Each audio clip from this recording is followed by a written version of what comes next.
घोसरवाड इथं जुगार अड्ड्यावर पोलिसांचा छापा, 5 जणांवर गुन्हा, 2,84,000चा मुद्देमाल जप्त।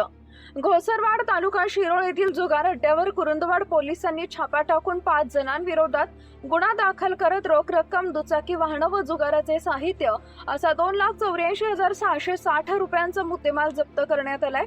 फिर्यादी पोलीस नाईक सचिन कर्याप्पा पुजारी यांनी ही माहिती दिली आहे।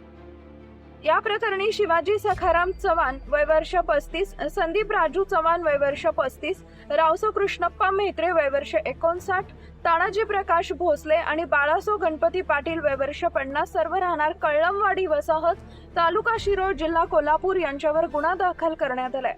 घोसरवाड हद्दीतील दत्तवाड रस्त्यावरील विजापुरे मळा रस्त्यावरील प्रताप मोहिते यांच्या शेतात असलेल्या झाडाखाली संशयित आरोपी हे बेकायदेशीररित्या पत्त्याचा जुगार खेळत असताना पोलिसांना मिळून आले।